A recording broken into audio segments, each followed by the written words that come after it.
the 6th day of June. Goodness.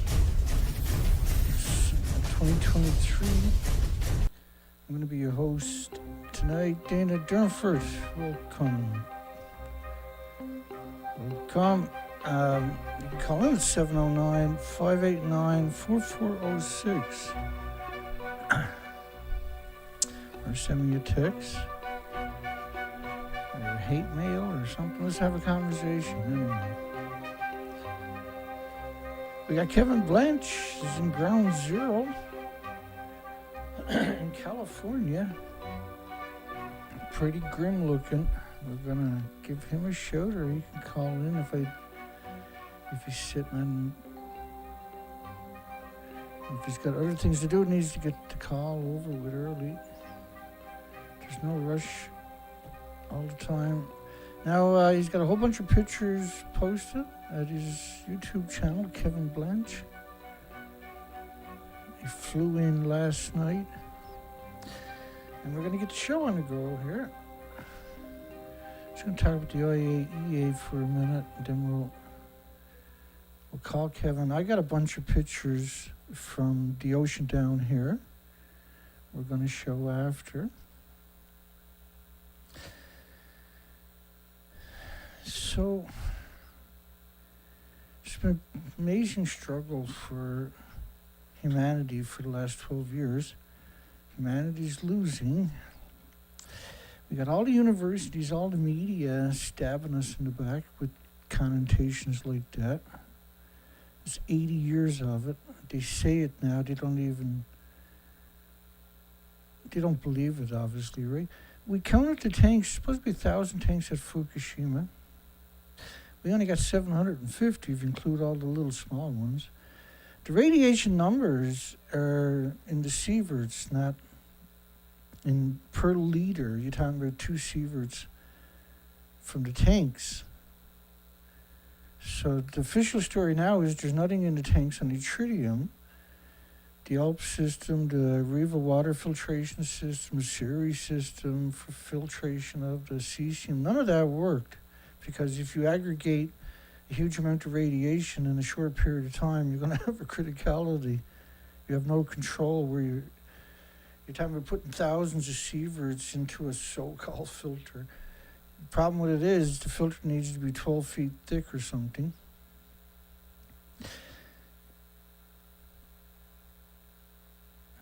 Okay, so they've been released into the ocean non-stop. In fact, TEPCO has made the Fukushima plant into a machine for generating radioactive water.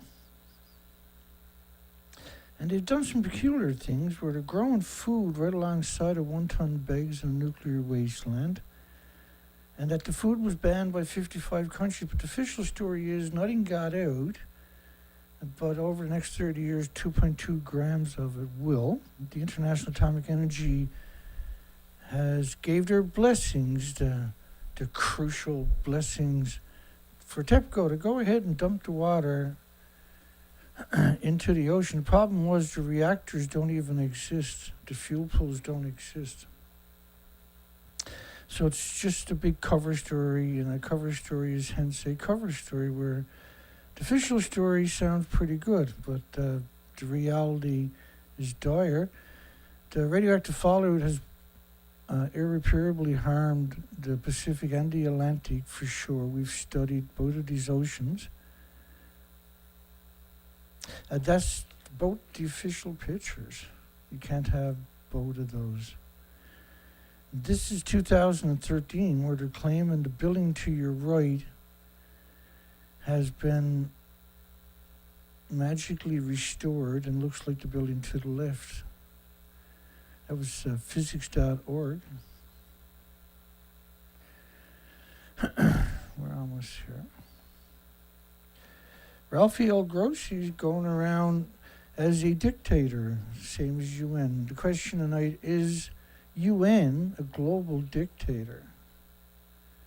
We have a poll asking that very question. Is UN, and in this case International Atomic Energy Agency, a hostile enemy of humanity after suppressing Fukushima's 12 years of massive emissions, radioactive releases. And we quantify that in numerous ways, just thousands of different ways.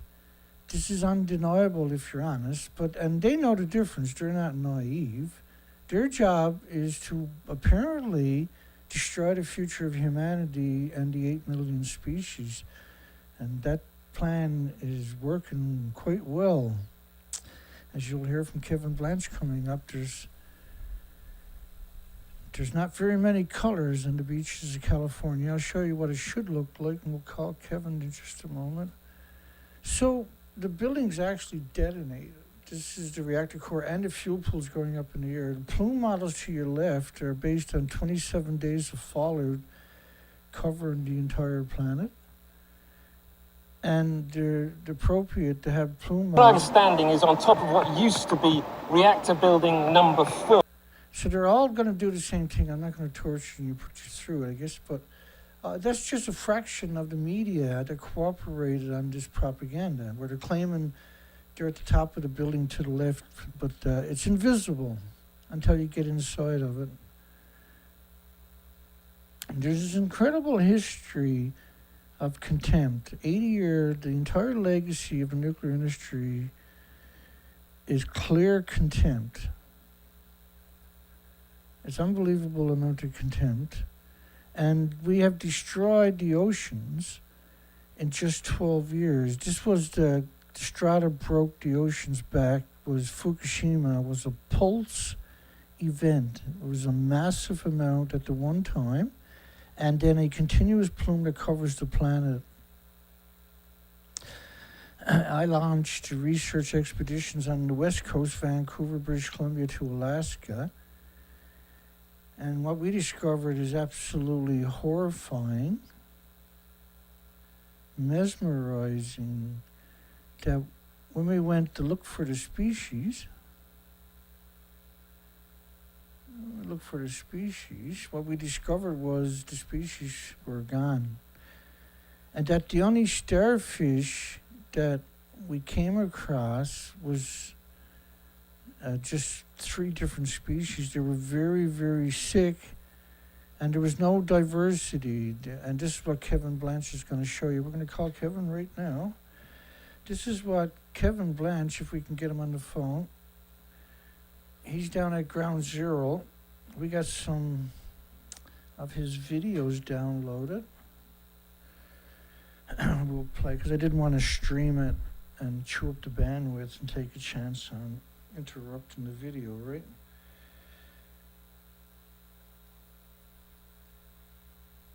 And I'm getting a little slow today, my apologies.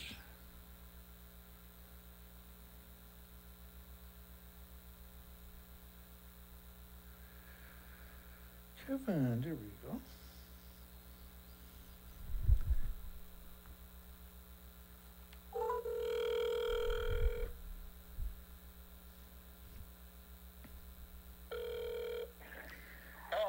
Yeah, hi Kevin, are you busy? It's Dana.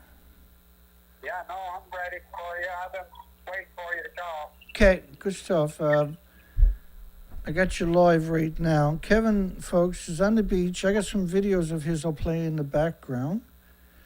We got Kevin Blanch on the phone. He's currently in California.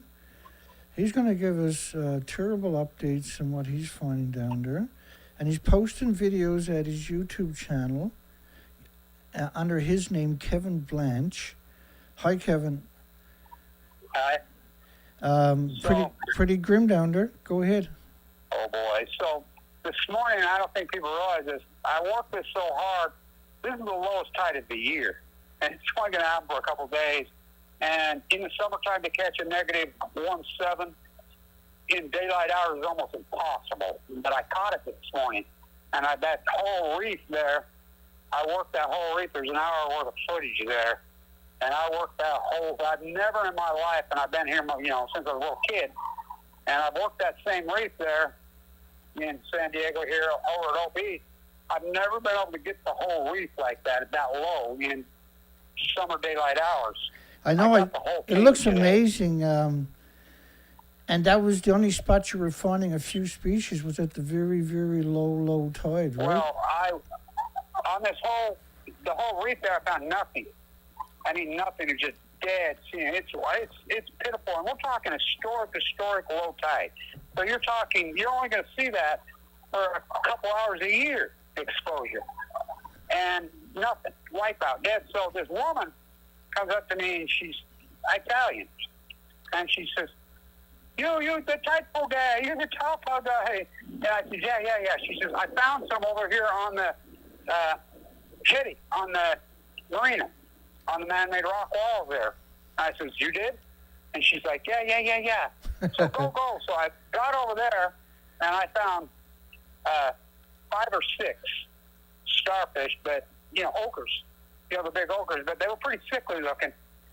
But, again, it fits my whole thesis of a 99% collapse. They're not totally wiped out, just as close as you can get, but the sea anemones that I found were the sickest, most disgusting-looking sea anemones I've ever seen in my life. I mean, just grim. And that pool that I'm in this morning is historic. That PB reef is a historic tide pool. It should be just purple with sea urchins. And the big flowering sea anemones are just, that place is just loaded. And it's deader than fuck. I mean, I can't believe how dead it is. And like I said, that's historic footage because I've never been able, and I've worked that thing my whole life to get the whole peninsula in one shot. It just doesn't happen. But it stayed low enough. I got in there perfect timing. It stayed low there for over an hour, which is almost impossible. So I got it all historically, and it's heartbreaking how devastated it is. And, just wiped out when this. Again, in 2010, I can't overstate this to people. I know these typos like the back of my hand in California and all California. These things were just loaded. I'm looking at the starfish, and they're on the screen for everybody. And they're actually deformed. Yeah, they are deformed. Right? Yep, they are melting and they're deformed. There's nothing natural about them whatsoever. They're melting and gooing, and they're sick. And you only found, I think you said 3, was it, in that spot? No, I found 3 in the one group, then I found 3 more, so I found 6. And they were all sick. Oh yeah, there they are. I got them. And so go ahead. Those are ochres. So those are the big good starfish you want to find. But like I said, those are they're all the same species. That species comes in multiple colors, and there's nothing healthy looking about them whatsoever. You got some blue mussels. I seen some gooseneck barnacles. These are really, I was totally amazed to see that. After all the research I done on the other side of the Pacific, which was super low tide, though, folks, we're talking about, right? Go ahead, Kevin. Yeah. So you're there for a couple of days, right? Go ahead. Well, we got 2 more days of super low tide. But this happens quick. Boom, boom, boom. I've had this mark on the calendar since I was in the hospital with my heart attack, and I've got a pacemaker now. I put in some miles today, boy. I'll tell you that. But, how you feeling, Kevin? I feel okay. Okay. Head of the store right now. But it takes its toll on me. I have to fly halfway across the country, up at 4 o'clock in the morning. Yeah, wow. Getting the tide pools, trying to get a place to sleep. I mean, this ain't easy what I do. I don't live here, No, you had to fly in there. You had to get on your spot. You had to get out there, catch the tide early morning. You see what housing is down here? Food.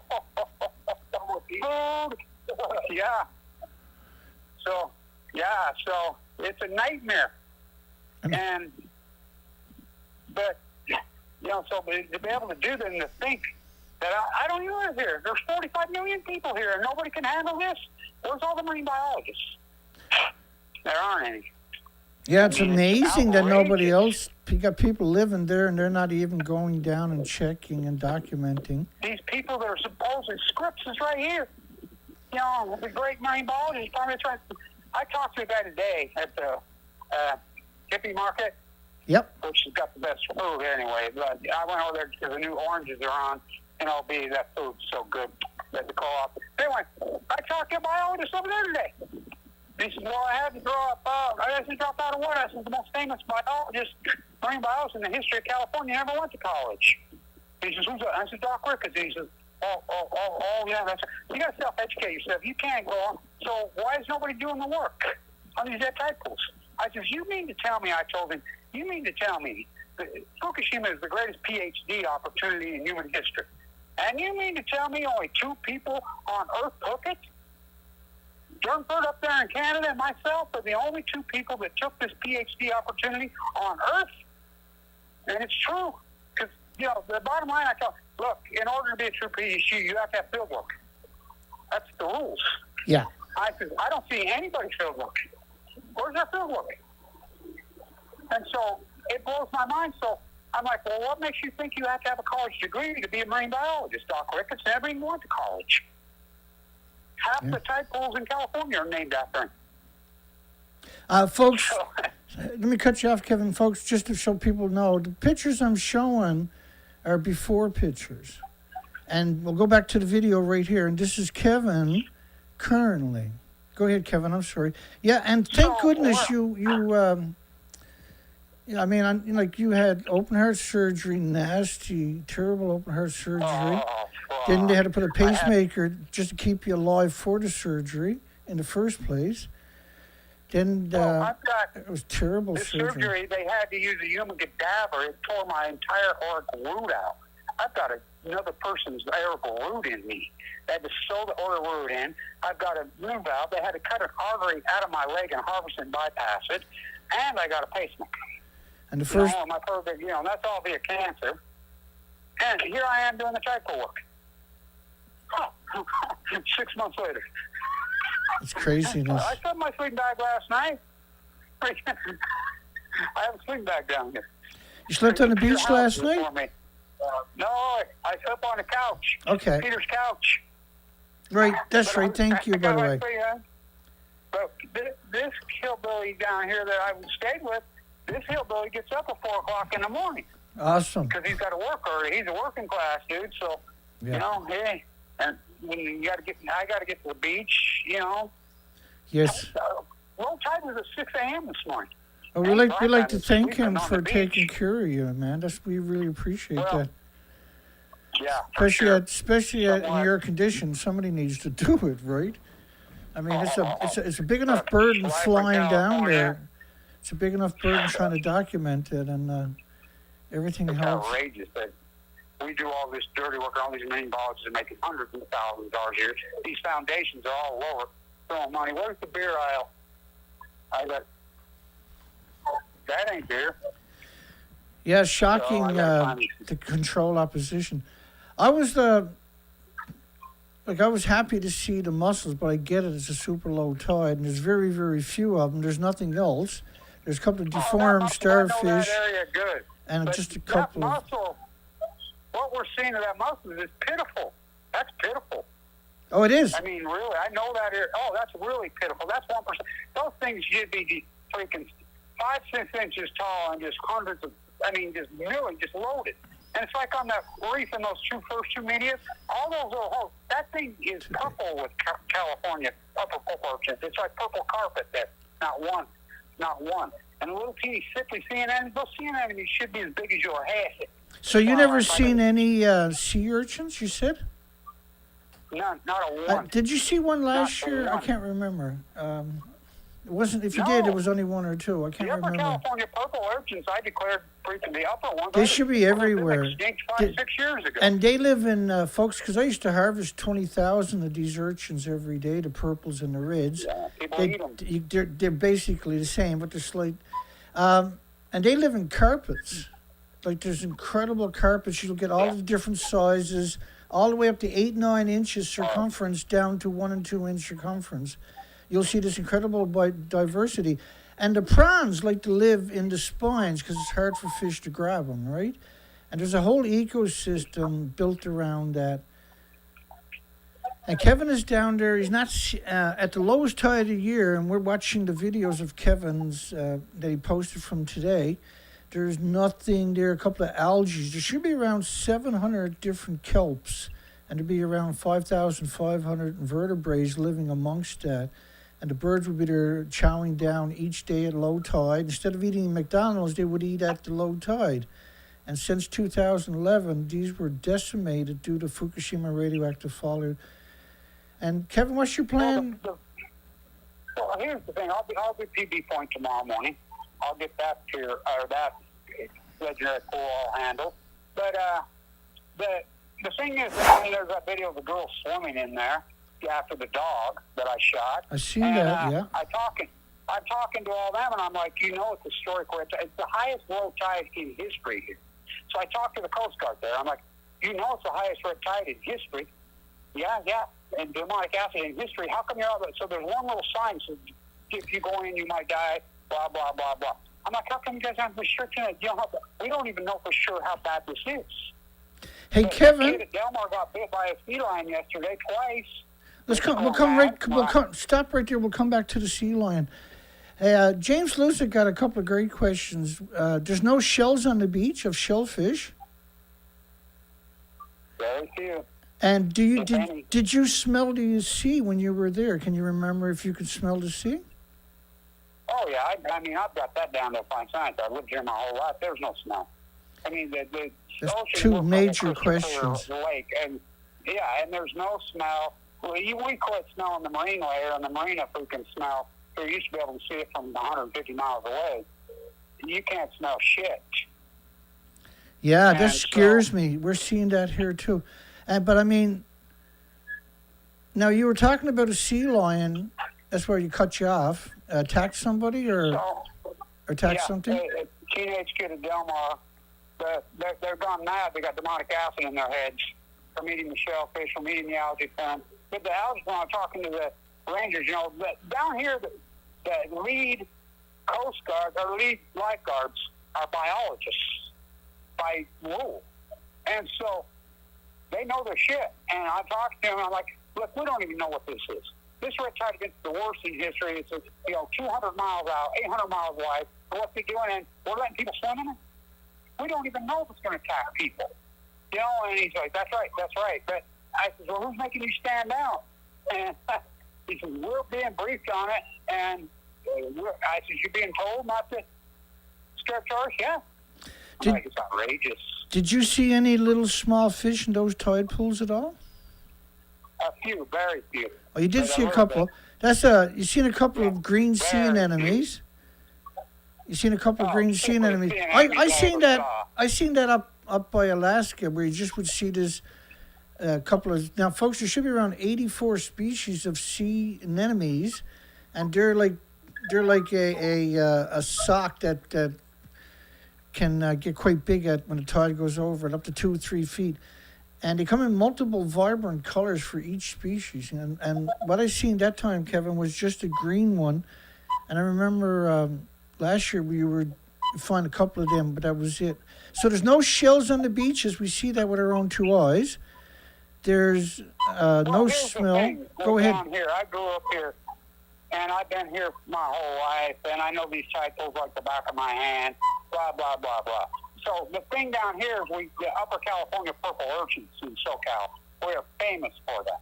And so then they'll mix in with the multicolored starfish, and we get yellow cucumbers, we get a banana slug, we get cucumbers, green slugs, we get the black slugs mixed in. But then we get splashes of red here. We get California crimson starfish that are as big as you and me. I mean, the giants. And it's all spread in. But the upper reefs, like I was showing today, when they expose, will just look like purple carpets. And there is not one single upper purple urchin. And there haven't been for years now. There's some famous egghead leaked out at UC Davis. The before and after pictures of some of those upper type, the California carpeted before and after in 2015. Those are my pictures. And so, anyway, the biologist at UC Davis, I used to argue and fight with her, and I'm like, how come you stand there? I mean, she was tragically killed in a car wreck a kid fell asleep, went across the freeway and hit her and killed her. But Egghead, somebody leaked out their findings, and my findings, and the Monterey Aquarium uses my work now. And so we have before and after photos. We have all the before stuff in 2010. And so as a scientist, you can't just say it wasn't gradual. This dropped off a cliff in 2012. Remember they called it wasting disease on the starfish?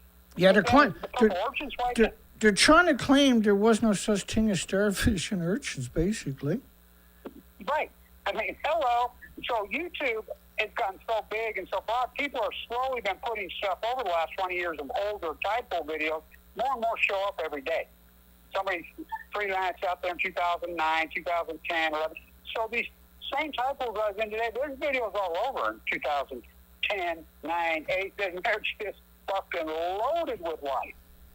And so, I mean, the whole denial. So what triggered this? And you can't say, oh, it was gradual. No, it wasn't. It went off a cliff in 2012. I said when Fukushima happened, just like you did, the starfish will go first. The purple urchin, then we'll have a chain reaction. We'll took out the photoplankton, and we documented this over and over and over. Remember when these aquariums were saying, oh, it's coming back? And I'm like, no, it ain't. Show me your work. Show me your work. Now they're admitting everything that we said in 2011, 2012. They're coming out and say, yeah, you're right. Sea stars have dropped off 95%. Chinook salmon have dropped off 95%. Whales have dropped off 70%. And so they're admitting everything we said. So we know that this acute catastrophe started in 2011. It's an argument of science now. We have all the data. Yet everybody's just going in denial. Nobody's going to say why. It's not global warming. I mean, if it was global warming, it would have been a gradual die-off. Now, I'm not saying that isn't part of it. Of course it's part of it. Like you said, nuclear meltdowns, they're hot. They piled on, but this is an acute drop-off. And that's why these videos are so important at low tide. I mean, I have thousands and thousands of hours on the lowest tides in 50 years in the best tide pools in California. And I get no credit for it. I get nothing. And I mean, Jeff Branson and Alex Jones put my videos on their sites to sell bunkers and fear porn and make money. They sure never sent me 5 cents. So I think it's disgusting. We're lucky we have a small few people that do fund this, but it's so tiny that, I mean, it blows my mind. Where are the real philanthropists? Where are all these oceanographers and all this money that flows into these, foundations? How come they're not throwing us a bone? Even when they were admitting, well, they were right, they proved they were right, they're still not giving us any money or credit. Well, the propaganda machine, the official story now is nothing got out of the damage, the destroyed reactor. It even got me saying the word damage. The official word, as 2 weeks ago, was that only 2.2 grams will ever get off the site, including past, present, and future. So they reread history, and they just went for it.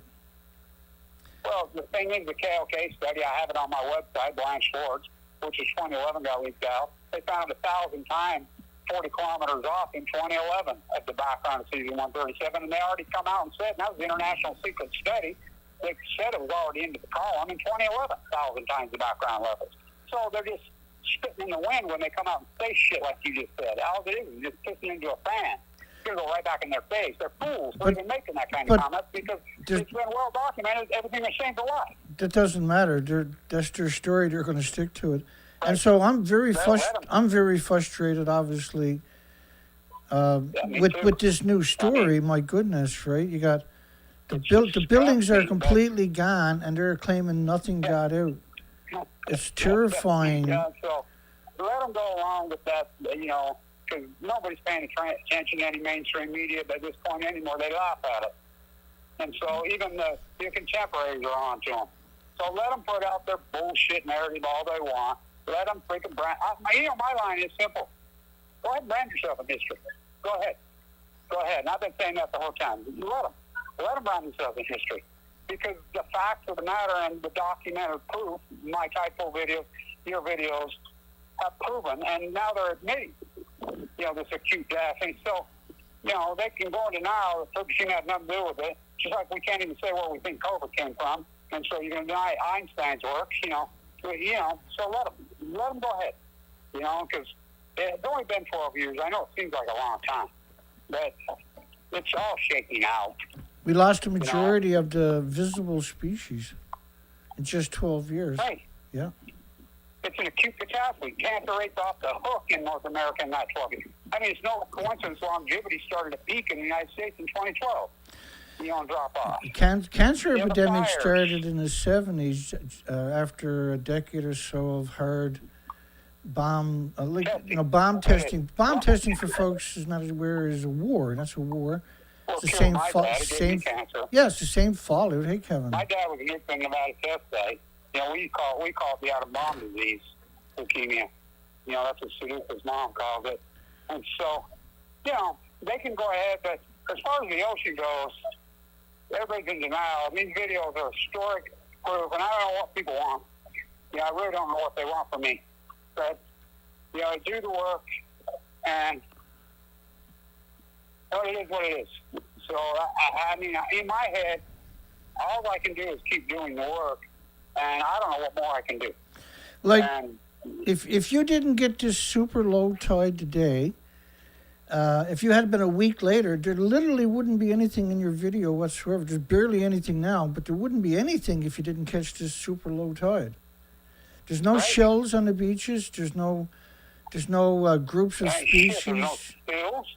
Where's the seals? Did you see? That should be loaded with seals. Did you see it? Did you see any insects? No, there's some hermit crabs, but not really what it should be with the hermit crabs. I mean, maybe 5%.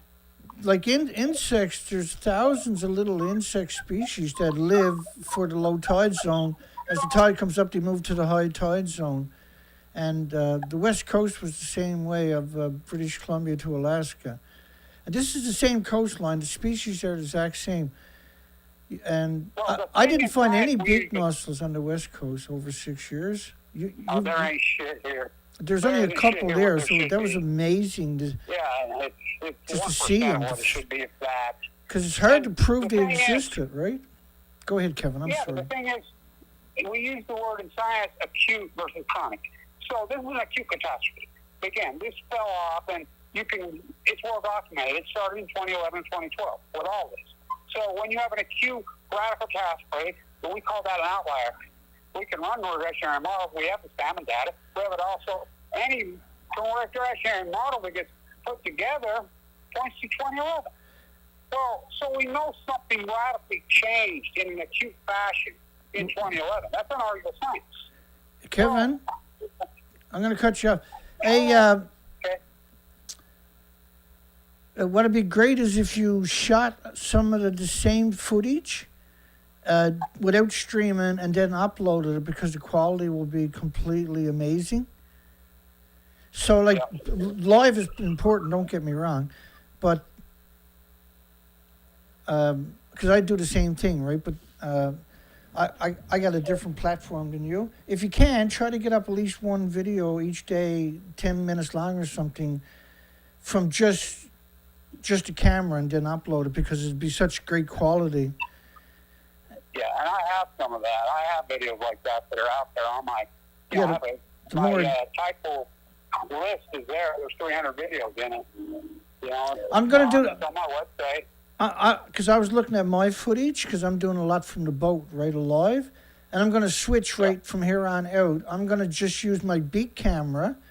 I'm going to keep it on the gimbal, shoot the footage for a couple of hours, and then when I get ashore, I'm going to upload it, because that'll be super high quality. And I can't believe I'm not doing that when I have the opportunity. And it struck me 2 days ago I got to start doing that. Your footage is amazing. Don't get me wrong. And because it's live, it's incontestable, see? Right? Yeah. Your boots on the ground, period. And we're always taught in science when we're young to leave the footage raw. Yeah. But you still need that quality, some footage of the quality, just... Yeah. Because each year, right, you need that high quality if you can. I don't know how it works for you. Yeah. We'll just keep rolling it, you know what I mean? You got to be so Johnny on the spot and so quick, because it happens, and low tides happen fast. They don't stay very long. No. You're lucky if you get an hour. I'm going to do the same thing, because I've been live streaming. When I look at the footage, It's awesome, but I can do a bit better, and I will. That's all. No big deal, right? All right. Yeah, and because you can see the kelp the grass is really bad looking. Old Native American sign that was right there. Oh, there it is. Still pretty amazing. Yeah, so, Your footage, you got no interference in your live stream, so it's amazing footage. well, not only that, the marine lights in here in the morning and sunlight hours, so you get good lighting. Yeah, So beautiful that's lighting. Incredible footage. So, which is hard to get. What time was the tide this morning, Kevin? It was at 6 Wow. a.m. Tomorrow it'll be at 7. So Yeah, right around there. get a bit of a break tomorrow. And the weather looks I'll good be for the in it next couple of tomorrow. days? The weather's good for you the next Oh, couple yeah, of days? perfect. The weather's perfect here. I woke up this So- morning to do the same thing, and got thunder and lightning at 5 a.m. Oh, wow. I was like, oh, well. Yeah, we find it because I'm not, at 72 degrees, it's like paradise here, the weather. That's why everybody's here.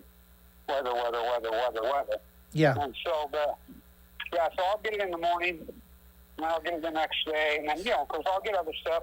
So you're hearing any rumors of dead seals and sea lions and birds and Oh, dolphins? yeah, all over. I'm talking to all kinds of people on the sea lions and dolphins. 'Cause they have a big You know, die-off so there right here now, in right? San Diego, the second one washes up, these guys load them up right now. And I mean right now because tourism season's on big time here right now.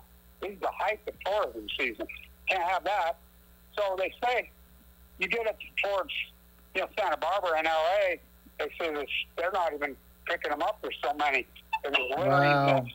Yes, I see the not headlines. Crazy die-offs going on down there.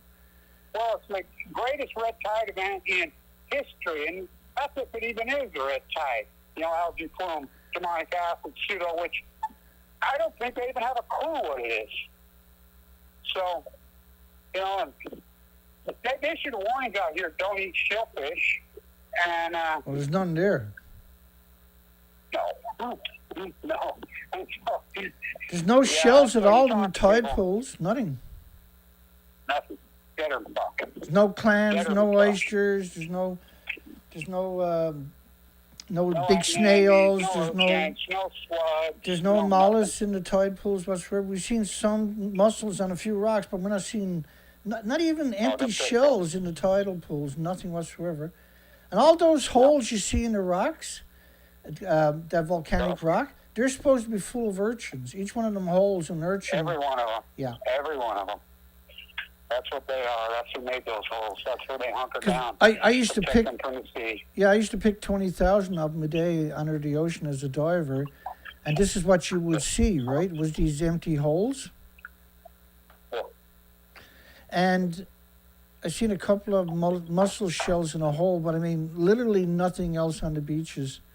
At super low tide, folks, stunning, unbelievable, terrifying I ain't getting no documentation. younger. I mean, I'm 63 years old, and I got a pacemaker.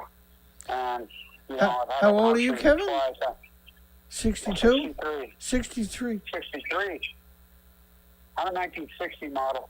You got 3 And years so on me.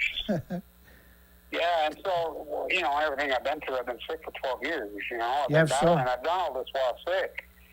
I was given 2 months to live freaking 12 years ago. And so I went into the bone marrow transplant on 11/11/11. You cannot make it up.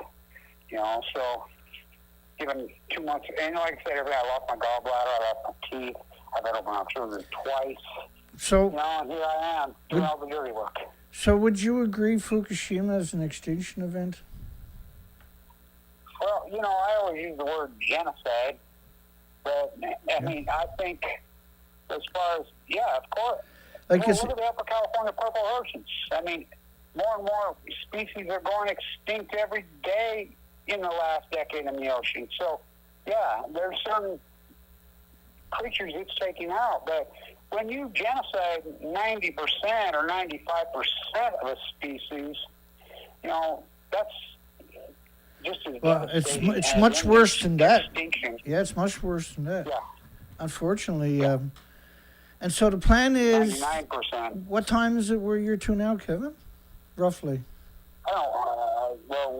I'm on Pacific time, so it's what A little after 6. A little after 6? 10 after 6. It's almost Yeah. 11 p.m. and we're on till. Yeah, you're on the right coast, I'm on the left coast. Yeah. I'm looking forward to the footage from tomorrow. You're going to. I'll get some good shit tomorrow. I'll remind people to donate to Kevin Chewy's website at Kevin Blanche on YouTube. You'll find it on the front pages and underneath his videos.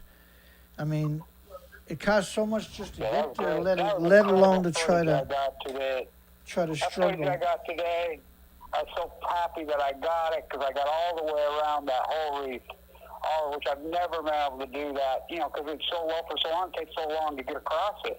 And it got low enough and it stayed low enough for me to get out there. Some woman was out in the reef later and she reckons she's from Italy. She says, "Oh, you're the typo guy from Italy." And she's like, "Oh no, I found some Bogo," and so, it's pretty amazing. But here in California, everybody's hypnotized. Well, the 45 million people, nobody can get down at low tide and, get some good looks at the tide pools. Well, like if the tide pools were healthy, there'd be tens of thousands of people there. There's no way you wouldn't go there and just take every picture imaginable during the low tide. I'll show people after the what it used to look like in 2011. Yeah. Yeah, I got a lot of pictures that I'll bring up and I'll show them after. Before and after I've already. some on my. I'll show them again as we're talking. So. I have a lot of before and after stuff too. And everybody, they want this out of me, they want that out of me, they want. Holy shit! I can't. But I've done the work of 1,000 activists in the last decade. I've done. It's amazing. I never got a publicist. I never got a video person to crop and help me out. I never got funding. I never got shit. All these years of doing this historic, incredible work, and what do we get for it? We got Jack. Which blows my mind. What Kevin's trying to say, folks, is if they had the funding, then they can do everything, right? But with very little funding, it's almost impossible to do anything. And if you don't, there's only a couple of us. If we can't get the documentation, that's 8 billion people on the planet, and the 2 people that are active can't get the research. It's horrifying, yeah. I told a couple old timers I know today down here, I'll be honest, look, you mean to tell me the greatest PhD opportunity on history, the most important PhD, and only 2 people on Earth took it? Are you kidding me? I mean, it absolutely blows my mind. But nobody's willing to do the work, and denial, I guess, is bliss. We've exposed the fraud of the marine biology world. San Diego State, Cal Berkeley, all of these marine even at Weber State, the zoologists, the biologists, they all look. You can see them when they walk around the campus, because I'm there every day and they see me. They turn their head and run. I'm like, I turn my head and run too. Boy, did you brand yourself. Like I tell students, if you went to any science university and did any biology work in the last 10 years, you need to sue them for your money back. Because you've been defrauded.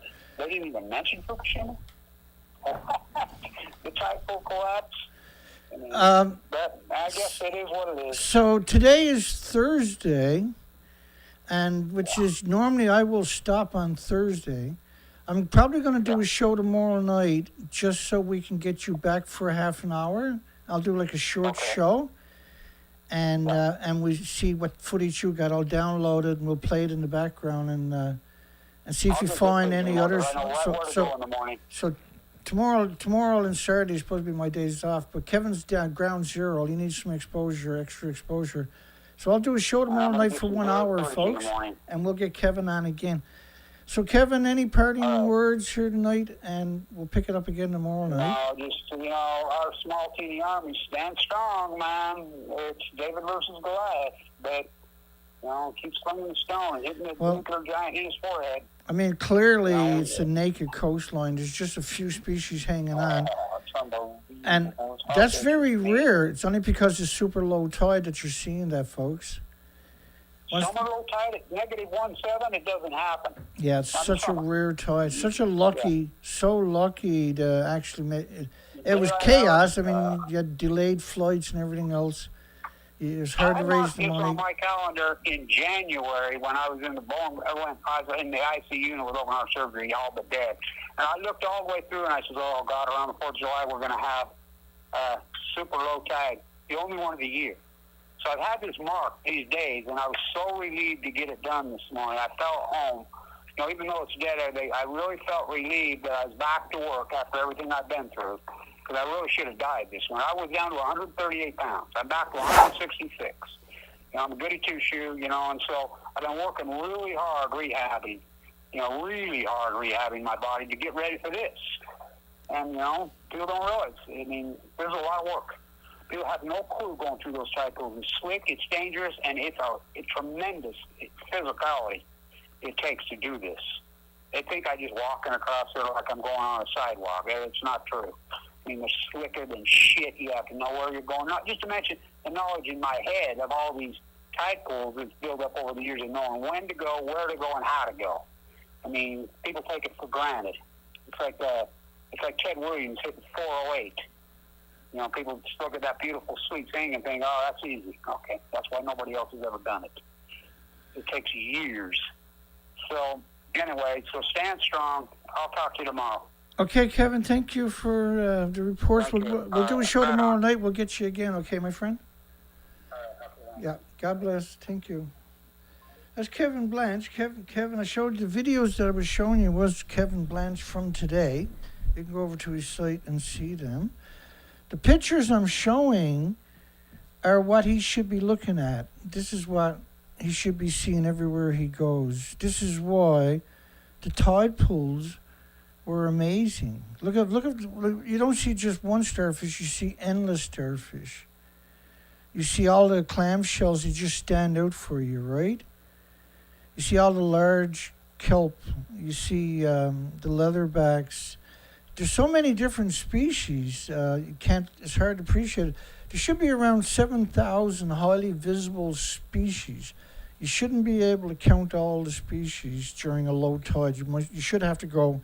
But the radioactive faller covers it twice a day.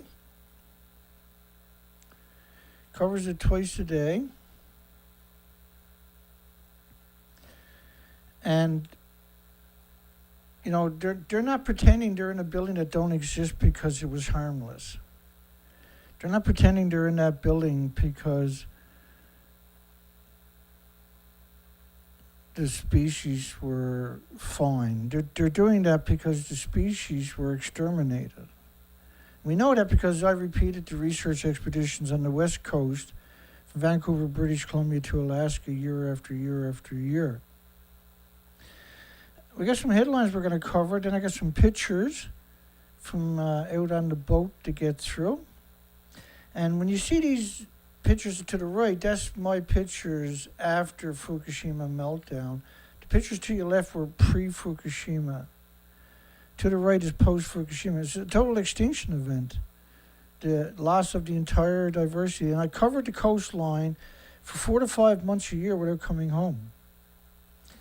And because apparently because no university was supporting me, I turned them down, by the way. But apparently what they're claiming is because no universities were funding me or supporting me, then it doesn't matter. Which is another way of just being a coward. Like, you're coming up with an excuse to justify the extinction event is devastating, that people like that actually exist. That they have that much contempt that those people actually really exist in the world. Reactor 4, by the way, this is a rare picture where I looked at all 4 sides of it to your left. And the people to your right and the bottom are pretending they're at the very top of the building that actually no longer exist.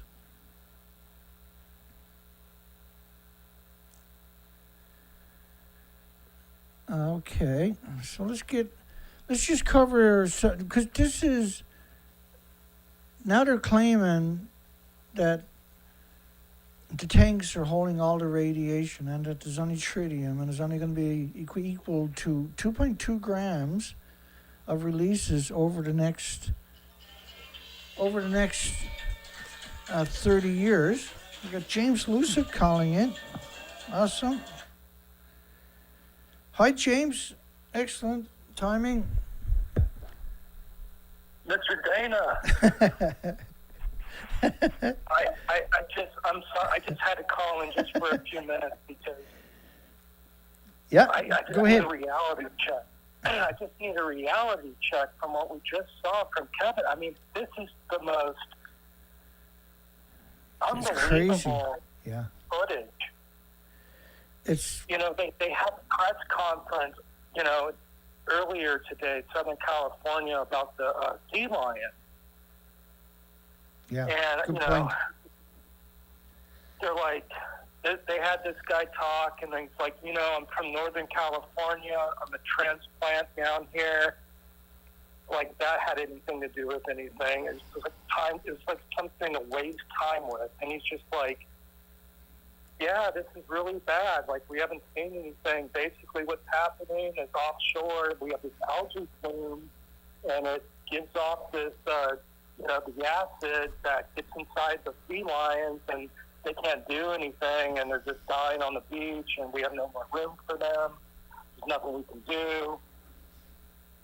And there's no mention about the overall life of the tide pool. There's no connection to that. There's no connection to any of it. And it's just so sad. I'm thankful that we have people like San Diego Pete out there helping Kevin. Yeah, thank goodness. No kidding. Like I got a lot of headlines of sea lions over the years, and they've never mentioned domoic acid a single time until this year. I'll bring up some of those headlines in a minute.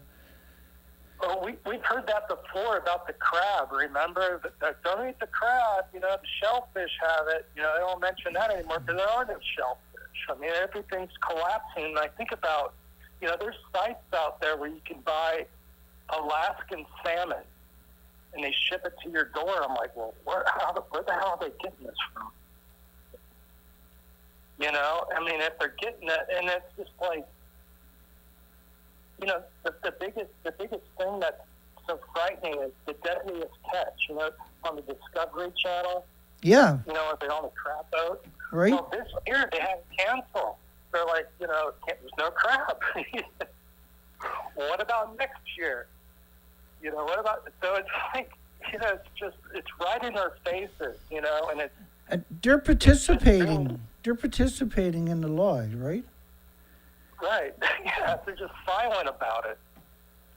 It's horrifying, and to anybody who's not familiar with the subject, it's a little overwhelming to see that kind of betrayal. And so they make a big deal out of because the sea lions is something people see. They're driving there, and they go down, they see this sea lion in distress, and they're reporting it. So you got hundreds, if not thousands, of people doing it. And so they're coming out and all they're mentioning is sea lions, and it's not saying the words like, well, everything else is gone too. Right? Because you can't say that or the gig is up. Exactly. I just wanted to point that out, but I grew up in California. I remember what it looked like, and what Kevin's showing is so crazy. You know, and it hurt. It really hurt. Oh, it's so sad, man. Yeah, no kidding. I'm terrified. I'm actually going to do a show tomorrow night because Kevin will have different footage, right? And I want my audience that might not find Kevin to be able to see that stuff and understand that this is not a game. You know, as you obviously, James, are too aware, right? That we got an obligation. Yeah, go ahead. It's if it is a game, it's a crazy one at that. You know, because it feels like a game. It feels like we're just being lied to, and it feels like it's just, you know, there has to be some sort of entity out there that's monitoring this and just thinking to themselves like, well, we'll just give them more vaccines. That'll help. You know, it's just, you know, everything is crazy. It's so crazy. That's true. That's exactly what they're doing. Like, they think And the so people far that- ahead with their evil. Go ahead, James, I'm sorry. But I'm just saying, the people walking on the beach as Kevin's documenting this, and it's like, There's no smell, no sea, no shellfish. you said it the other night. You're like, yeah, we came up with a cure for apathy, but everyone's apathetic. Yeah. And it's so true. It's I mean, terrifying. it's so true. But that's all I wanted to call about, Dana. Thank you so much. Yeah. I'm going to let you get. Thank you, my friend. No, it's great. All right. People do All need right. another perspective, so we're glad you put that in there. Okay, my friend, thank you. That was James Lucid, folks. You see him. Thanks, James. That's James Lucid in the comments section. And James is adamant supporter of me and Kevin, thank goodness. But I mean, it's not because he's bored. It's because he's like us, where we're desperate to tell the story. We're desperate for this planet to wake up and fight back. We're desperate for this to get some traction, because that's the only way we can have a future. And it's not acceptable to watch this single industry of corporations destroy the future for everybody and everything. And then there's 1,800 diseases that impacts the human population and the mammals and animal population. Of course, cancer is just one of 1,800 diseases. And when you go back all these years and you look at all the previous years of these mass die-offs of seals and sea lions, you don't see them mention the word domoic acid a single time. Not a single time.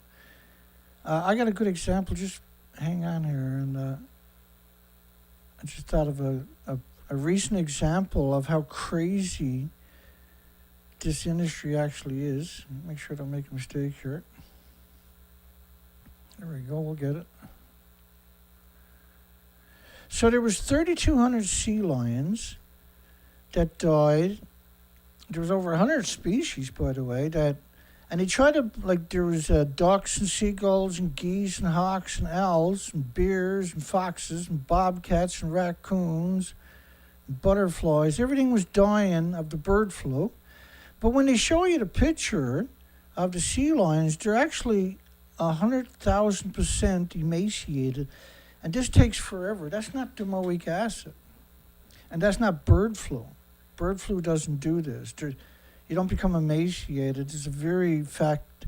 And they showed multiple pictures, and these are probably hard pictures, and the animals are so emaciated. I've never seen sea lions like that before. I have thousands of hours of diving in both the Atlantic and the Pacific Oceans. I've never, ever in my entire existence seen anything remotely like that. And we're talking 3,500 of them. This is the pictures, and they're calling it the bird flu. So bird flu and domoic acid, there was over 1 million Cassini occulus. There was over 1 million common MERS in 2015 and 16 showed up. They were emaciated. Domoic acid was brought into the conversation. A couple of years later, the test results came back, and we covered it. They said it wasn't domoic acid, but they were blaming it back then in 2015 on the mass starvation events. Now you see mass starvation events of 3,500 sea lions, and they're calling it the bird flu. And bird flu doesn't have that particular attribute where the animal... It's so emaciated. I mean, it's absurd. These animals should be 1,000 to 3,000 pounds. At best, there's 150 there. But there they are. And they're also blaming it on foxes and their insects and trees. Everything is dying of the bird flu.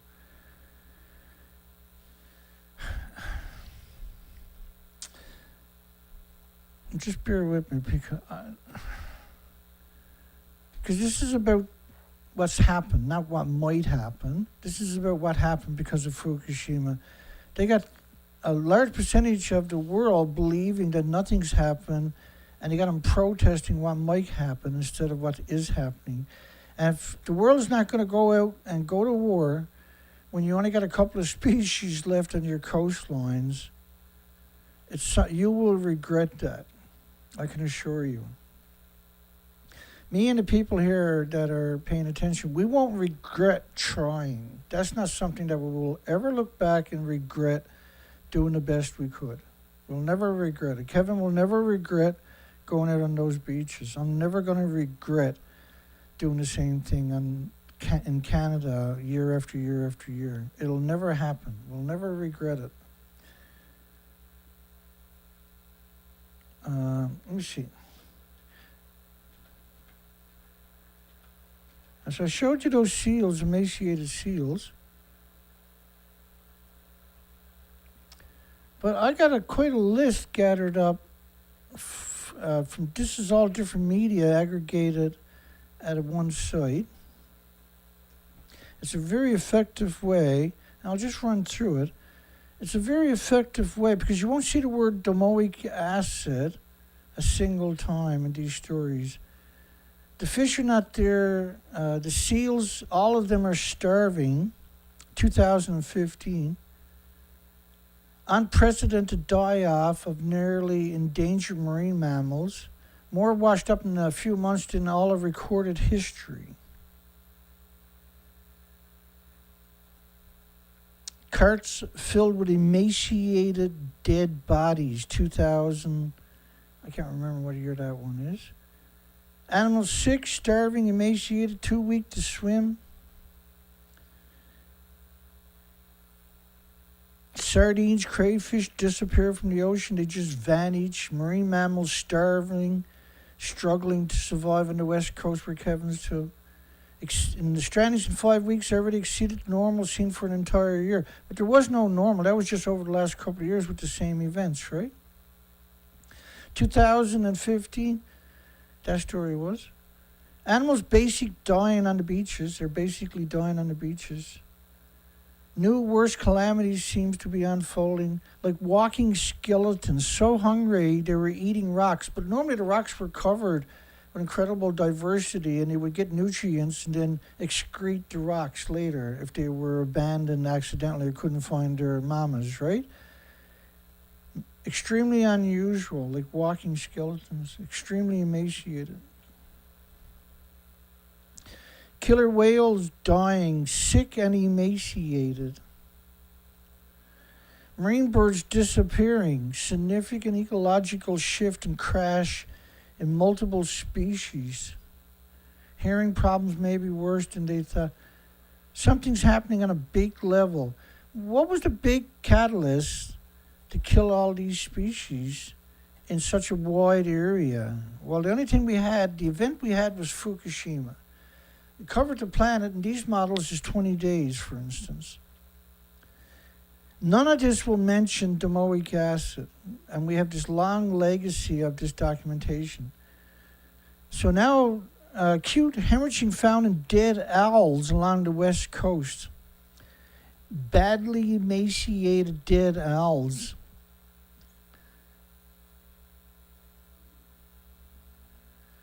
Sea stars ripping themselves to pieces like a horror movie. Never seen before. Millions of starfish melting away. And we were on the coastline researching this year after year after year until there was none left, only just that same species that Kevin found. From Alaska to California. Fish are leaking pus covered in lesions, deformed all along the U.S. West Coast. Fishermen, nearly all fish caught were affected. Some had pus all over their bodies. So many are showing illnesses. Environmental conditions could be a factor. This is just historical crisis. The officials along the U.S. West Coast were facing a fishery disaster, very never seen before things. Should be an exclamation alarm to the public, like James Lucid was saying to you earlier. Extinction threat for the salmon run, loss of sardines and squid, sea urchins, kelp, massive sea star deaths. Scientists, West Coast die-off is the biggest ever recorded. The stomachs are completely empty. None of these mention bird flu. None of these mention domoic acid. This has been going on for 12 years. staggering, alarming, unheard of, never seen anything like it, unprecedented in size, scope, durations, deaths reaching hundreds of thousands. We're talking about sea lions, a host of other freakish phenomenon. 7,800 dead MERS on a single 1 mile stretch of beach. And they dive 600 feet all day long. They feed on anchovies and squid and sardines and krill. You get the picture. But there wasn't just the thick-bill or the common MERS. There was thick-bill MERS, black-legged kittiwakes, horned and tough puffins, winged gulls, sooty and short-tailed shearwaters. Some of these avian mortalities were concurrent with whales and seals and sea lions and sea otters and fish mortalities. And the list is so long. There were so many sources. And these were compiled with multiple sources on the subject with the documentation from all the major media. Ongoing fish famine, dearth of food across the ocean. It looks very grim. It's hard to watch. None of us talking about domoic acid. None of us talking about bird flu. None of us talking about Fukushima, really. Fukushima was the one thing all of this has in common. We broke the food chain. Worst wildlife die-off ever recorded anywhere on Earth. Anywhere on the entire planet underway on the West Coast. And we were doing research expeditions. And a lot of this was reported from the research expeditions. When this came out, I was actually on the ocean for months at a time at that point, reporting this stuff. Sea creatures are sick and dying and disappearing at alarming rates all along the Pacific coast. Some wonder if it's fallout from Fukushima. New York Times, the ocean life faces a mass extinction.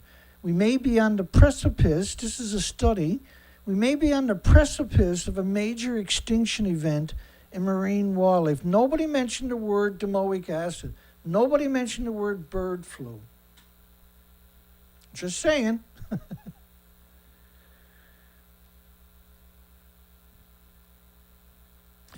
But Fukushima is the only kind of event that could cause so many species to go into such a severe tailspin. While we're here, we might as well go look at some of the pictures that I got for everybody. So what's the point of taking them? And we got a baby eagle. We actually got a pictures of. And because eagles got a bad habit of hanging out wherever they feel like it for their nest, they're pretty hard usually to get. They're pretty hard typically. And we're just going to flip. We also got pictures of sea urchins. The only rock we've ever found with sea urchins on it. Probably one of the most exciting days of my life was to see that. I'll show them too, actually. And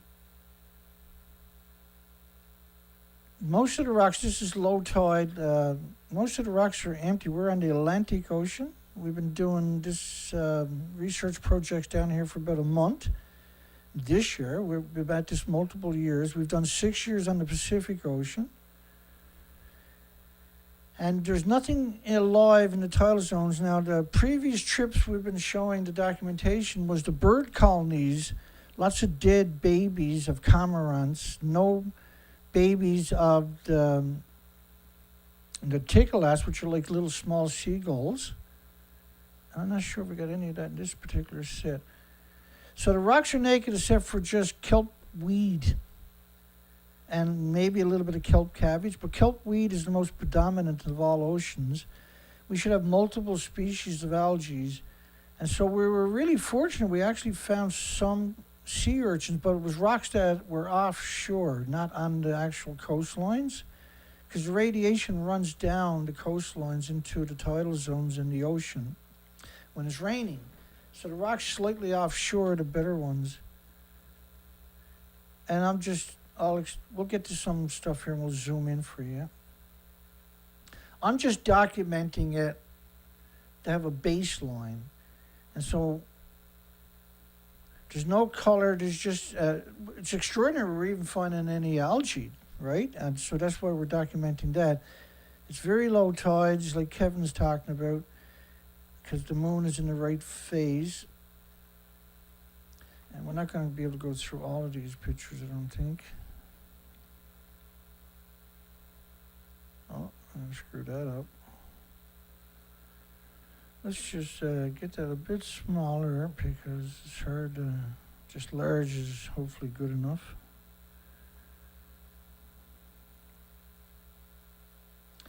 Let's go find the eagles first. Here we go. And we got to go through quite a few. I take a lot of pictures of the same thing in the hopes one will come out really good. But I watched an eagle come in and land, right? So I was focused on the eagle. And then I was thinking that was the nest, right? But the nest is right above them. And there's the baby up there. So I got some clear pictures. We got to move ahead about 8 or 9 pictures. Because I had to move the boat a few times. So we're starting to see him. We're starting to see the baby in this picture. We can see the mama. Let's move a couple of pictures at a time. And we'll get into a set that's fairly clear. That's a bit better. And there's nothing on the shorelines for these guys whatsoever. And these are the incredible, this whole cliffs is a beautiful nesting area for multiple species. This is the biggest migratory run on the entire planet. There should be 46 million migratory birds meandering through here, raising their fledglings, their chicklets, and their babies, and there's nothing. I did see a pigeon that appeared to be living on these cliffs, just a single pigeon. I'm just looking for a really clear picture of the baby and the mama. And I was pretty sure we'd get one right away. This is a bit better. I'll get my face out of the way just in case people want to get a clean shot.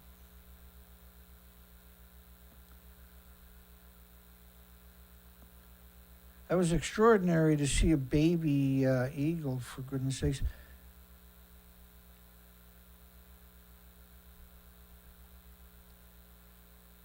Yeah, that's a pretty clear picture right there.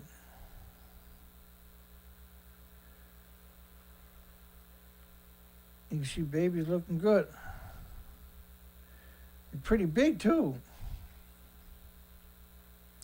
There is a eagle's nest on the other side of this this huge chunk of land.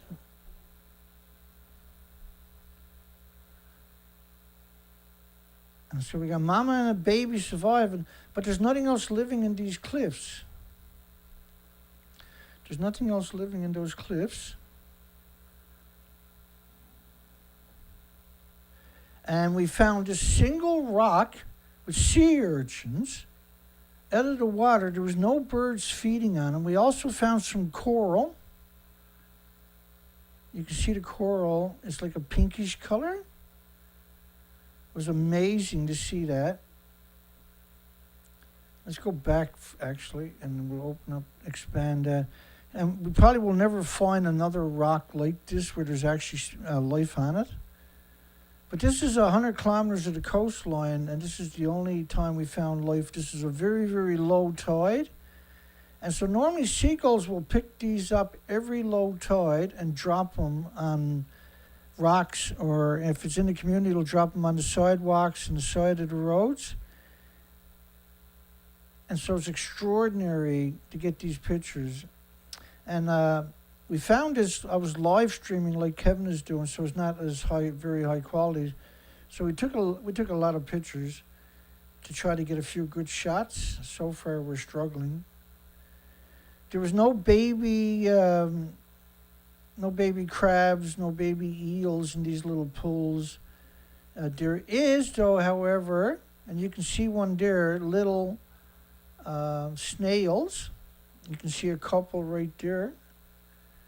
And we got some great shots of that coming up. That's what we noticed from a distance was the baby snails, see them on the rocks. And so there was only 2 spots, but we didn't find the urchins in the other spot. But we did find, but these were right close to the open, we're on the end of the continent.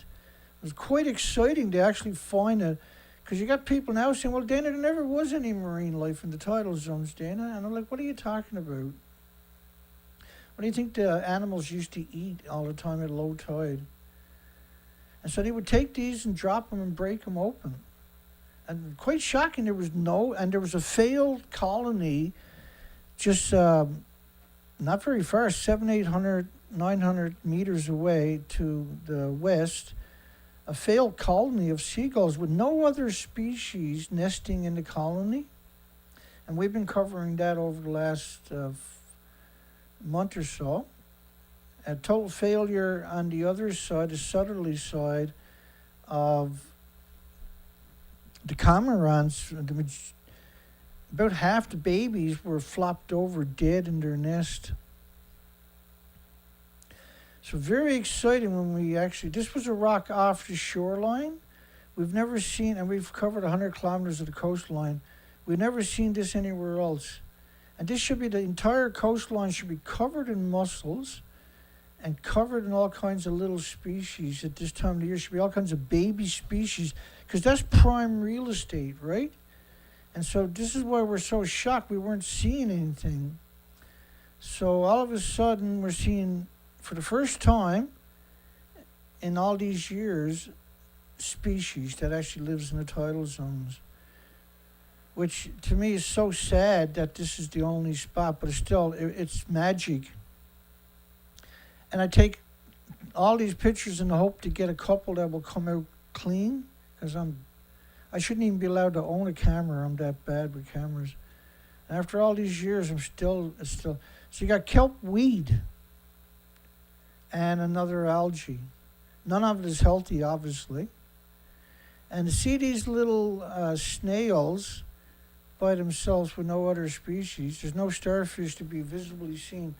We did, though, in 14 trips, see a seagull eating at low tide, trying to eat a starfish.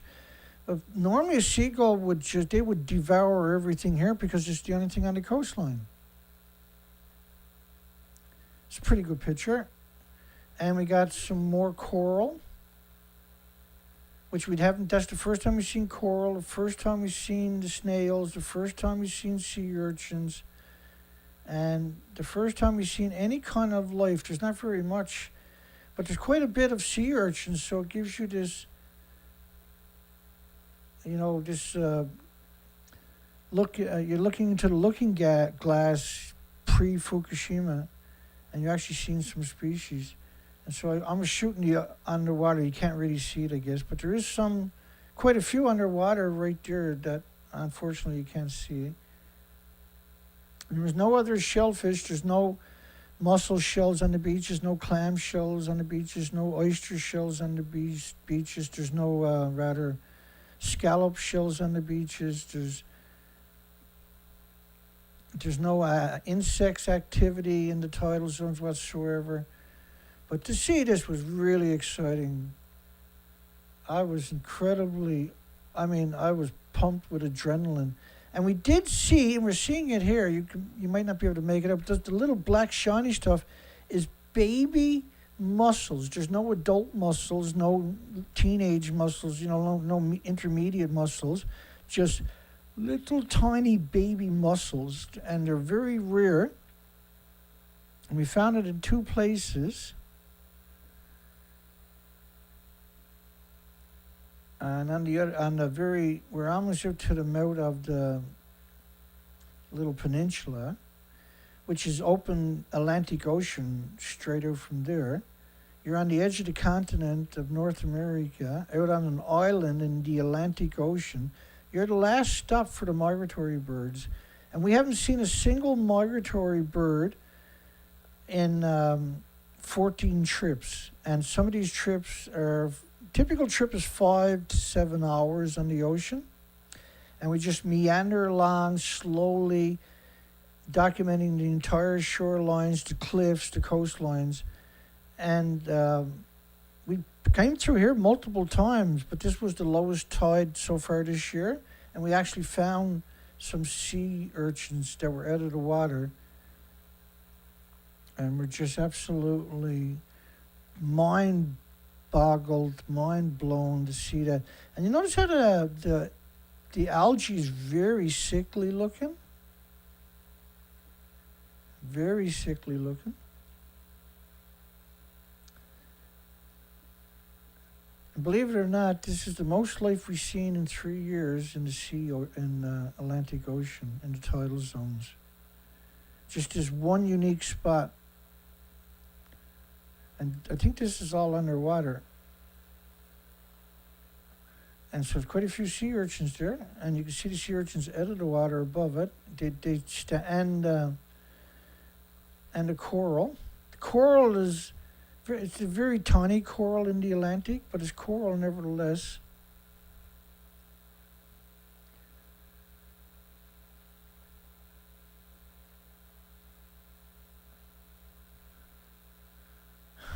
And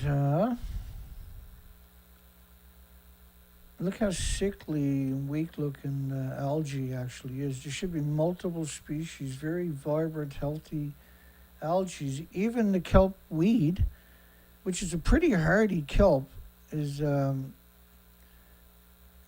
very healthy whatsoever. It doesn't look like it'll survive the whole summer. Typically, there's nothing. So that was very exciting to find this one spot.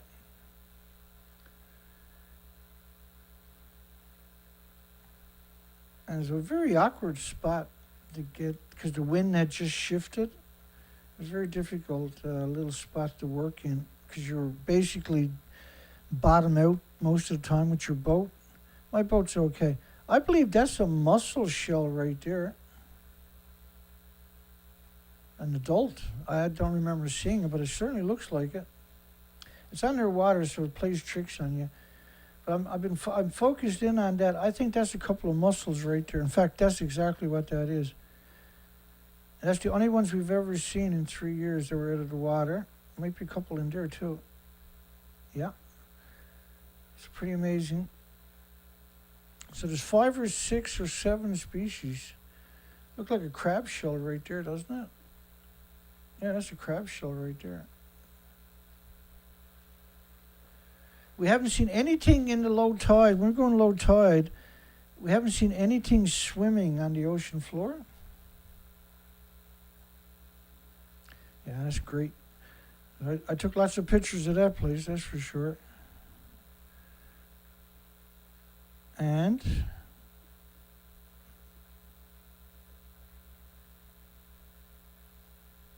this was out at the point. Remember? We were live streaming all of this, by the way. And there wasn't many, right?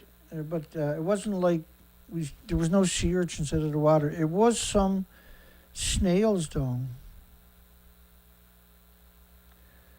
Dana, your camera work is atrocious. I know, right? That's why I take so many pictures and I hope at least one will come out.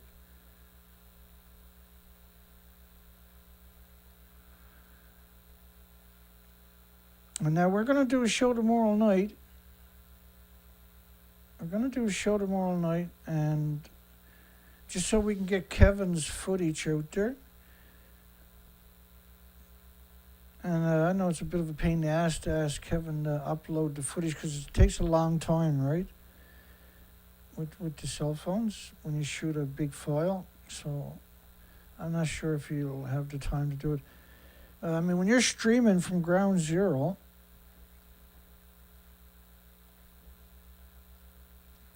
and this was in from the southerly side island that we're studying.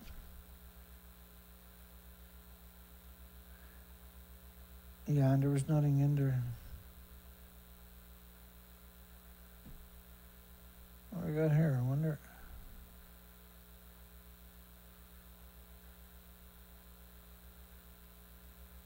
$100 MB. Did I take a video, I wonder, of the sea urchins when we were over there?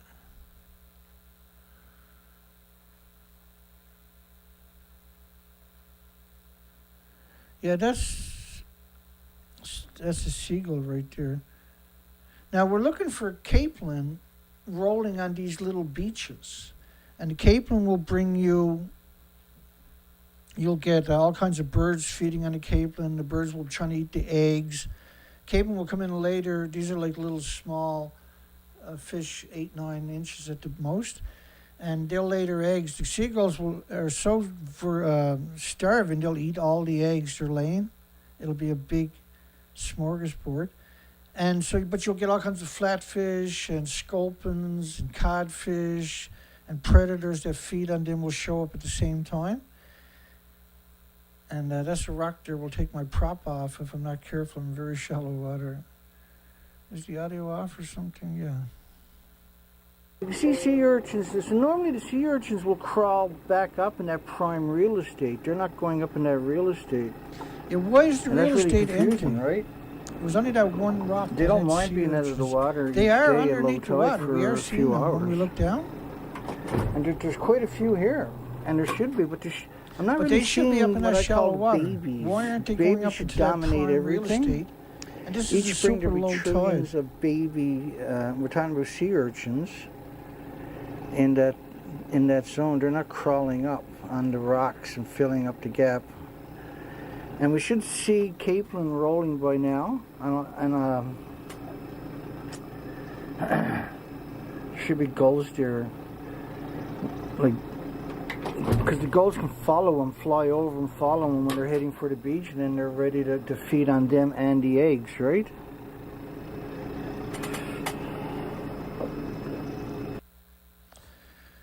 Yeah, which is Fukushima is an extinction event for the species. Let me bring up the other one actually while we're here. I got no idea what's on this one. Oh, that's the eagle, I think. Yeah, there's the eagle right here, and there's the baby right there.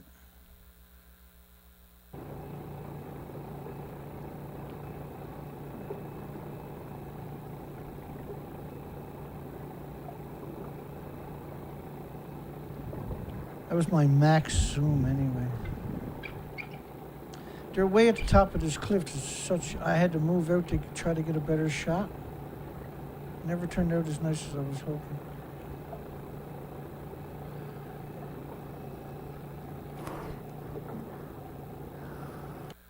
But let's try that one more time, because just give me a second. I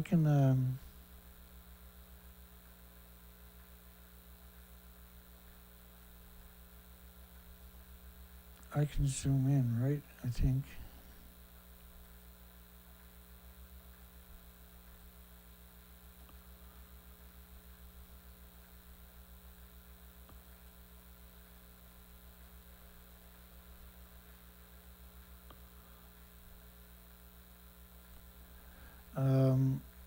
I screwed up today. Yeah, I can't seem to get the zoom. Can't seem to get the zoom on it. Who knows? Give me one more second, I'll try. Yeah, I can't seem to get it to work. That's kind of weird.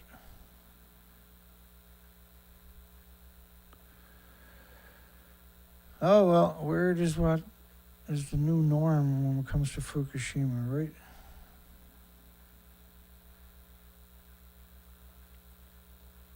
Weird is the norm when it comes to Fukushima. How are we doing here?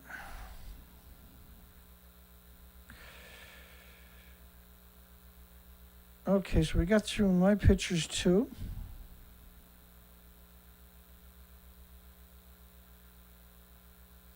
Eagle under a dead pine. Awesome. Yeah. That's an eagle eye right there. Okay, so last night we covered the International Atomic Energy Agency is not a regulator. They don't have any sway over Japan. Japan has the final say. The International Atomic Energy is not taking samples. And a story came out today that They only had one sample, and they didn't even have the full report on that. They went to Fukushima and made the claim that everything was dandy. Let me see what we got here.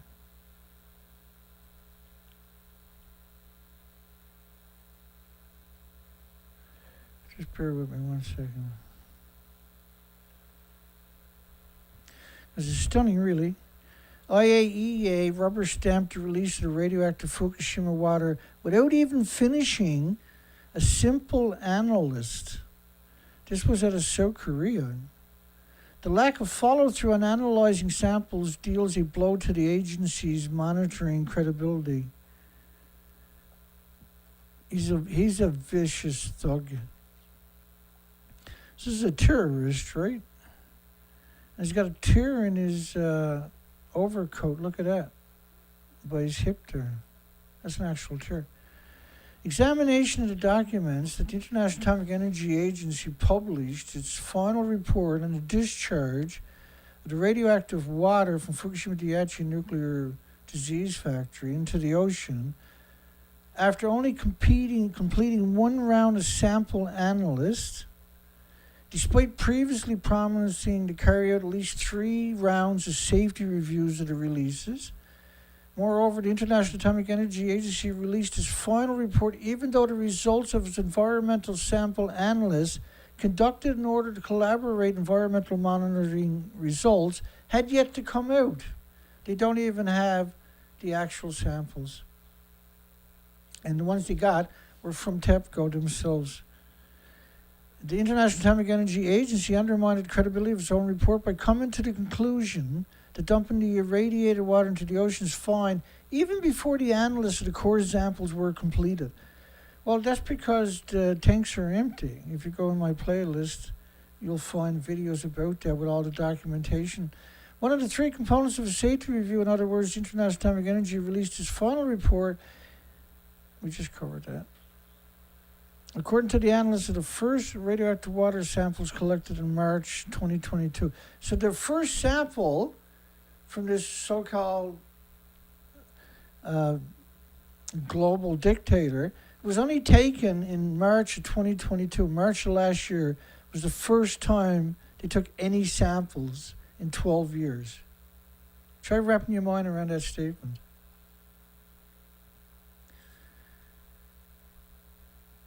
So they concluded that there's nothing detected beyond the safety limits, but they haven't even got their results back in an official report they released.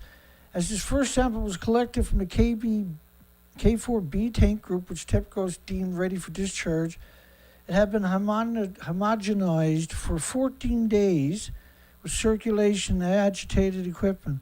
Like, what are you talking about? That's what you do with milk. Really, what are you talking about?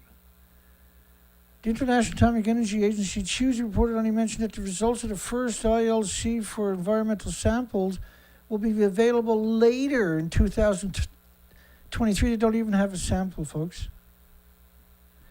And all the media worldwide, as we covered for the last 2 shows, have come out and said the International Atomic Energy said they can do whatever they want, so they're going to do whatever they want. And the irony of this is when you look at what they've been saying for quite a while,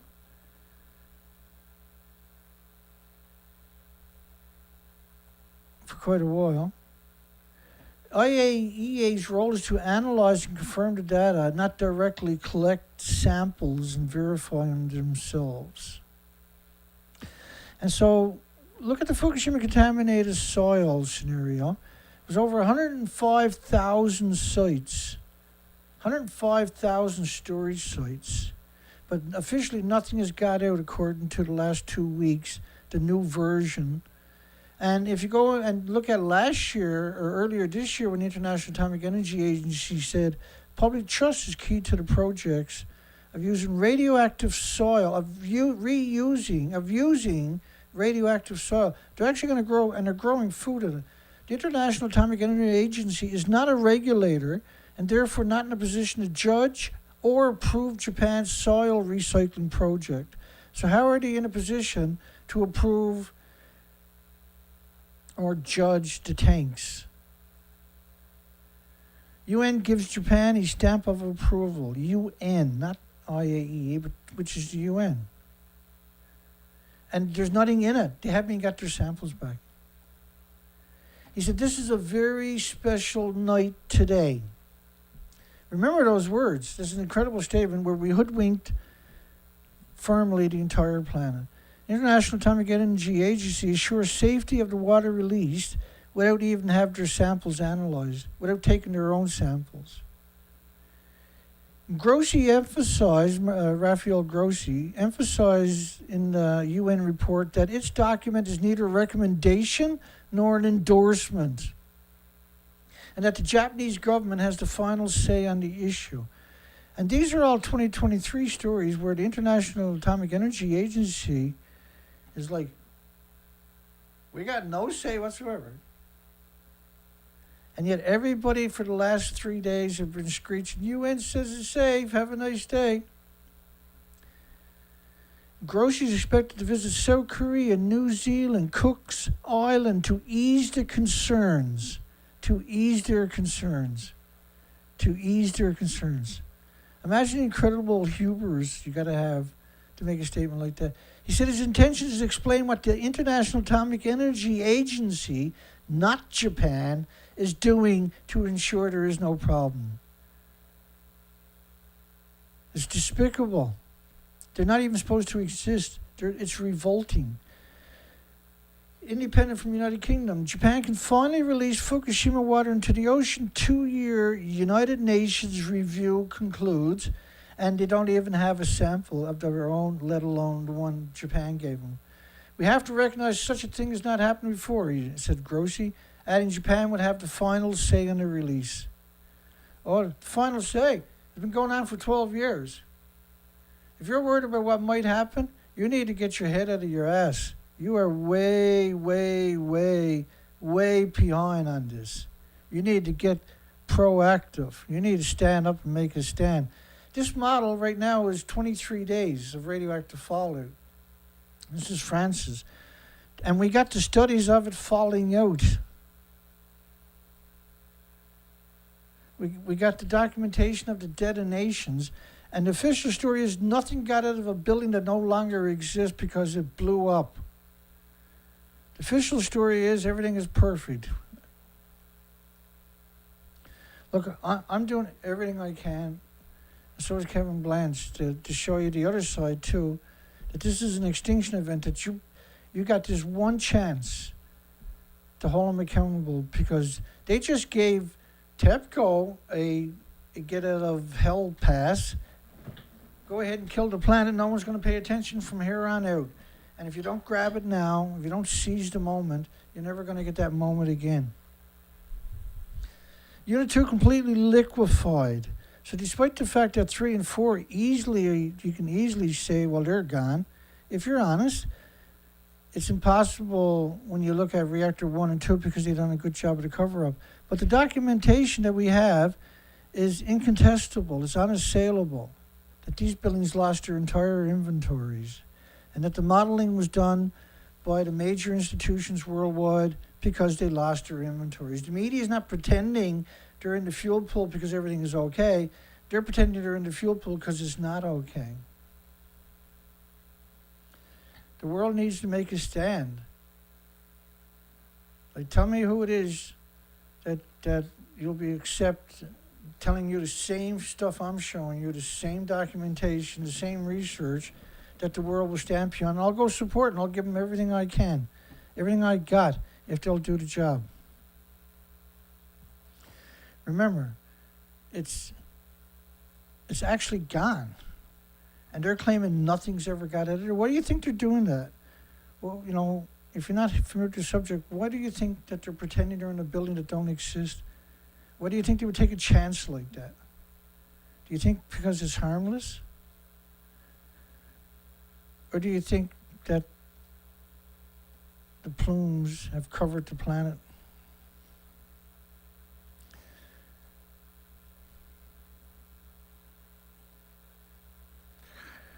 Okay, well, that's what I got tonight. We're going to do another a special show tomorrow night just to get Kevin back and try to keep the conversation moving forward. Is United Nations International Atomic Energy Agency a hostile enemy of humanity after suppressing Fukushima's 12 years of massive emissions? Because that's exactly what we're looking at. And so what the United Nations, by the way, is 195 militaries. We're talking about 195 militaries. There's nothing good comes out of stuff like that. We owe it to the planet, and it's not an easy fight, no matter how many people are in it. If we had 1 million people in this fight, it's still not an easy fight. How many people do I got on my show tonight? 17? But we got to try. Like, there would be 17 million if the world understood the subject in a heartbeat, right? At the beginning of every show, there'd be 17 million waiting. It's the most important subject in human history. And I, for one, am not going to sit in silence. I don't have it in me. I don't know about anybody else. I know the people that support me don't also, but I can't sit in silence when I can actually articulate the story, at least do that much, and do some research when the weather is good and everything is not broken down. And if the world we had a big amount of support, we could have multiple operations out there doing insect species and bird counts, very effective stuff. And we've been denied and suppressed by groups like the International Atomic Energy Agency, which directs nuclear lobbying groups, which are very powerful and which have basically annihilated me. If you look at this is off my last site a couple of years ago. I actually had 24,000 plus subscribers. Today I have 1,300, I think it is. My site is, I started up a new site. They took that site down when I was out looking for birds and spiders in the forest, 400 miles away from home in the middle of nowhere. They closed my YouTube channel down with 1,600 presentations on it, with all the research expeditions, with all kinds of endless amount of documentation. And so I was forced to restart again. This is what you're looking at today, is a shell of what we were. And when we had 24,000 subscribers and we wanted to fix something or do some research expeditions, it was pretty straightforward to raise the money, have a little fundraiser, and then go out and do the research. Now we have to struggle for every single thing. We have to pick and choose everything that we do. We have to be very careful with every nickel constantly. And it takes its toll, but at least I was smart enough to understand that would happen to me, and that if I gathered up the equipment, it would be pretty difficult to stop me. And that's where we're at today, and we got no intentions of ever stopping. But remember, a couple of years ago, I had 24,000 subscribers, and I'm doing the same thing I'm doing today. I'm telling that story. I'm not a bad person for being honest. Grossi and his lackeys and the South Korea opposition party is protesting the tritium instead of what's been going on for 12 years. It boggles my mind that they don't know the difference. Or is it just part of the big plan to manipulate everybody into the tritium instead of what actually has happened for 12 years straight? That story is slowly trickling out. We will figure it out. So we got 33 votes. We got literally no thumbs up, 40 thumbs up this week on any of my videos, virtually no views, because we're covering this subject, which they want to, what they're doing is trying to close down this topic.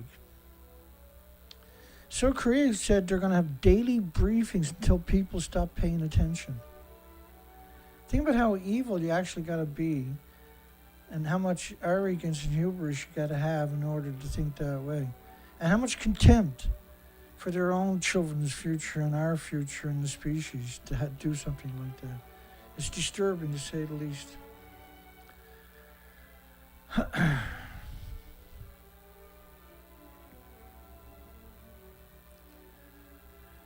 Okay, we'll see everybody tomorrow night. Should I do a shout-out for everybody tonight? We're a bit early, aren't we? Let me check the time here. I think we got time for a shout-out. Yeah, we got time for a shout-out. I'm going to do a show tomorrow night, too. We got Nabi, who's an anti-nuclear activist on the other side of the Atlantic Pond. We got Richard, Port Angeles, Albert, good night everybody, PBS lover, Adam,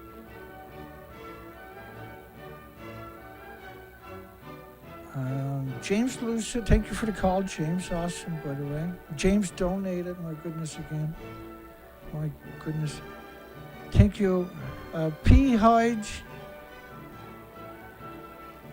for peaceful purposes.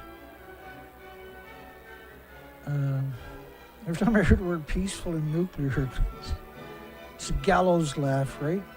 No, Stephen Young is out there. No, Colette is out there. Peaceware, John Shiflett is having problems with the stream apparently. That sucks, John, I'm sorry. John Curtis. I know Stephen Young, I don't know if he's here tonight, but he's usually here at the beginning of the shows. It's hard for him to type, right? San Diego Pete. Blanche just done a shot of tequila. I don't blame him. Dana Nasana. Hi, Dana. Thank you again. Your moderator. Chelsea, MC. Yeah, those pictures are very hard to see, aren't they? Of those emaciated seals and sea lions. It's just shocking. We're almost up through the comments. We'll come back to the most recent comments. We're going to try to get out on the boat, not tomorrow because the shit weather tomorrow. And so Saturday, I guess. We'll see. Mr. Finnegan, Christopher Lieber.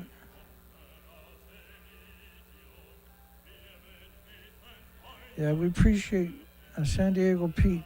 That's a number of times now he's done this for Kevin Blanche. It might not seem like a lot to some people, but it's a big deal when you're trying desperately to figure out what's going on. Angel's Place. I'm still scrolling up through names. Stephen Young, there he is. Hi, Stephen. And Stephen's got brutalized about 3 years ago. He's in his 70s and he can't seem to recover. He's still got the spirit, though, I'll tell you that. And we used to talk all the time back in the day when things were going good for him. He used to write his senators and Congress people all the time about Fukushima for a couple of years, and then he would CC me the results. One of the very few people I've ever seen do it. And he used to get these chain letters back promoting nuclear. It was just unreal. Danny San, good night everybody. Did I get everybody? It looks good.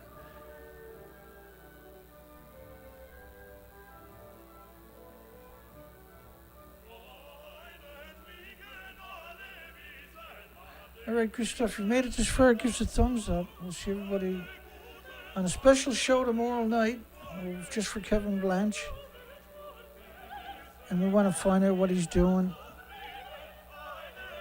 Have a great night. Have a great day tomorrow. We'll see you if you can tomorrow night. If not, the video will be here waiting for you. Hugs for everybody. And we'll see you on the next show. If you can, folks, consider donating to Kevin Blanche at his YouTube channel, and underneath his videos, you will find links. I think the links on his channel are on the right-hand side, but they're there on the top part of the page on YouTube, or check underneath his videos. See everybody tomorrow night. Have a great day.